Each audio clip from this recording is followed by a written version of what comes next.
You're listening to the Secure Dad Podcast. Discover ways to secure your home, protect your family, and embrace your role as a protector parent. Welcome, friend. I'm Andy Murphy, the creator of the Secure Dad. This podcast serves to help families become proactive in their safety. The information I share on this podcast is for general information purposes only. My goal is to empower you to make safer decisions for yourself and your family. Today I'm going to talk about how not to have your car stolen. This seems like a crime that's been happening more and more across the country, and we're going to talk about how to defend ourselves from it. All of that and more ahead on the Secure Dad Podcast. Have you ever feared what you'd do next if you were ever hacked or had your identity stolen? I don't blame you. I have had the exact same concerns. That's why I teamed up with Josh Summers of All Things Secured to create a free guide for what you need to do after you've been hacked. This list will walk you through the steps you need to take to regain your identity and control of your accounts. You may not have been hacked yet, but this guide will help you in one of the most stressful times in your life. To get your free copy, visit the link in today's show notes. Also, data breaches from companies like LastPass have been all over the news. When it comes to passwords, I don't like to put all of my eggs into one digital basket. That's why I created a secret password book that looks like a parenting book. This decoy book is a secret place you can write your passphrase hints and credentials so that hackers can't get to it, because it's all offline. And if somebody breaks in, they're not going to check out your bookcase for a book called My Kids Wrecked My Brain. To get your copy of this decoy secret password journal, tap on the link in today's show notes or go to Amazon.com and search for The Secure Dad. Stealing cars is nothing new. But here of late, it seems like car break-ins and theft are on the rise. Now, I've covered this topic in the past, but I wanted to go over it again because this is a crime that I'm seeing day after day. Before we get into how to protect our car from being swiped, let's first look at how cars are being stolen in America. A popular method that is on the rise for stealing cars is when car thieves hack the signal of your key fob. This is called relay theft. You see this a lot with higher-end cars. Since your smart keys emit an RFID signal to your car to unlock your door or to turn the lights on when you approach, it constantly emits a signal because it doesn't know where you are or your proximity to your vehicle, so it's just sending out the signal all the time. With the proper equipment, this signal can be identified, copied, and used against you to remotely open and start your car. It can even be done if you have your keys near an exterior wall in your home. People can come up in your driveway, steal the signal, and drive off with your car. Another popular car theft method is using known exploits. Remember the Kia Boys challenge on TikTok last year? Well, it's still going on. Apparently, some Kia model cars could easily be started with things as simple as a USB charger after ripping off the steering column. I was able to watch this be done over and over again on social media, so sometimes your car is targeted simply because of its make and model. Then, of course, there's everybody's worst nightmare, the carjacking. This is when a thief approaches your car, violently forces you out, and then takes control of your vehicle. This method of attack has been made popular in video game series like Grand Theft Auto. There have been carjacking sprees and police pursuits in California that look like a scene from these games or look like a scene from a movie. A thief will steal a car to avoid being caught by the police. Sometimes a thief will try to get drivers to put their cars in park so that the doors automatically unlock so that they can force the drivers out. Then there is the classic smash and grab. This is as simple as it sounds, and it works, which is why it's been around forever. The weakest point in your car's defenses is the windows. Windows can easily be broken. Thieves will actually use those emergency glass break tools to get access to your car. I saw a video the other day of just a lady sitting in her car on her phone, and a thief came up to her, used the emergency glass break tool, and was in her car in an instant. Car thieves in San Francisco are actually using gloves with glass break materials in the palms to quickly gain access to the cars. They just walk up, tap the window, it breaks, and they're in. It takes like maybe 2 seconds. I think the longest part of it is actually the glass falling out of the window. That's how fast this is happening. Once inside, a thief can use a variety of time-tested methods to start your car and go.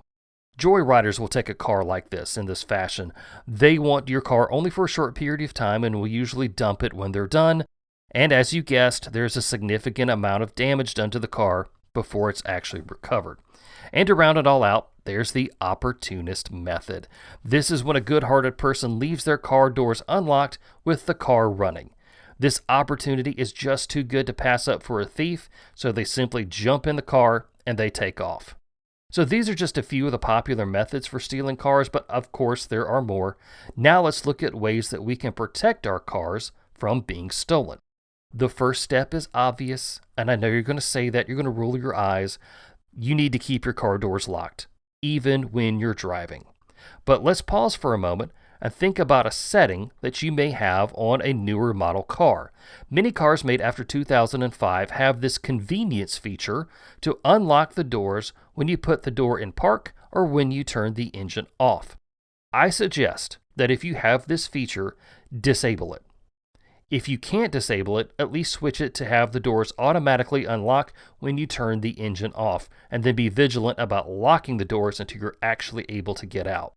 You want to control when your doors are locked. You don't want that decision being made by your car. Next, don't leave your car keys in the car. I'm shocked at how many people do this. I can't fathom doing this myself, but people do. You leave your car doors unlocked, which most cars today won't even allow you to lock the door with a fob inside, so that's a strike against you.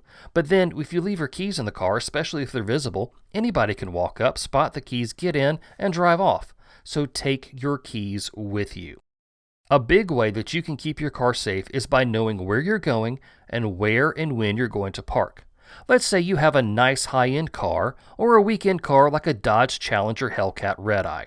That's a nice car that's going to attract some attention.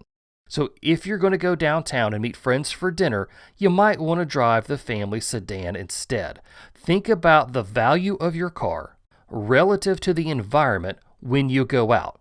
Of course, you always want to avoid dark areas, as this gives thieves greater cover to work on stealing your car. But think about what you're driving and where you're going and that value judgment that you have to make. And you can always install an anti-theft system or an immobilizer. These aftermarket devices will work to dissuade thieves from taking your car if they know they can be tracked or that the car can be stopped and recovered easily. Now, a cheap way to track your car is to add an Apple AirTag to the inside so that you can track it, but that won't be much of a deterrent as you need to hide it for the best results. Now, an immobilizer will actually shut off the engine or keep it from starting altogether if it determines that the car has been stolen or is in the process of being stolen. Some cars do come with this feature already. If you're worried about a relay attack, like I mentioned before, where the signal from your key fob gets duplicated and then used against you, there's a really simple solution for that. Place your key fob in a Faraday bag. Faraday bags and cases block all electronic signals coming in and out. This way your fob signal can't go out and can't be duplicated. Just toss the Faraday bag in your backpack or your purse, and then you're good to go. If you have a car that was, targeted in the Kia Boys Challenge, something that is very obvious, there's that known exploit out there about your vehicle, then I would recommend the steering wheel lock. The Club is the most popular brand that I'm sure you've seen before. They've been around forever. When you go to buy one of these devices, be careful when you get one. Make sure that it has a double hook on it. The older single hook devices can easily be defeated by sawing through the steering wheel and then just popping it out. So make sure that you have that double hook on it. Now let's talk about leaving your car running when you exit the vehicle. There was this dramatic video from Christmas Day in New Orleans when a good-hearted driver hopped out of his car to deliver a gift on somebody's porch. Since the driver knew that he was going to be making a quick trip, he got out and left his car running in a nice historic part of the city. Almost as soon as he got out, another car comes up to a fast stop, and a guy jumps out of the passenger seat to steal the running car. The owner rushes back and jumps on the hood and throws a pot of gumbo at the driver, which is apparently the gift. The owner is even able to climb up the car to the open sunroof and attack the thief. After a struggle, the thief gets out and escapes, and the owner is left with his gumbo-covered car. Now, I admire this guy's gumption to fight for his car, but he could have been really hurt. This could have been bad. Your life is worth more than your car. Unless your kids are in the car, let it go. But the prevention for this is simple.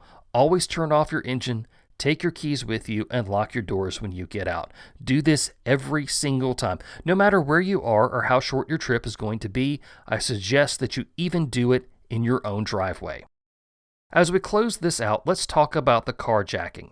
I've actually done an entire episode on this, so if you want to know more, check out episode 73 of the podcast. If there's, enough interest, then I may revisit this topic in a future show. The big thing with carjackings is that cars can be replaced. You can't. If it comes down to this, give up your car and get away. The only time I think you need to resist or fight back is when your kids are in the car. If they can't get out quickly, then you're going to need to show some sort of resistance. This is where carrying a defensive tool like pepper gel or a firearm can be helpful. But unless you're fighting for your life or the lives of your family, just give up the car. These are a few ways that we can prevent our cars from being stolen. Most of this boils down to good, secure habits and being proactive.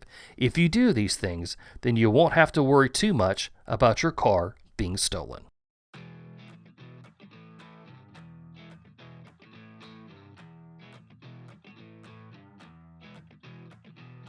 Well, this concludes this episode of the Secure Dad Podcast for today. Thank you, friend, for listening.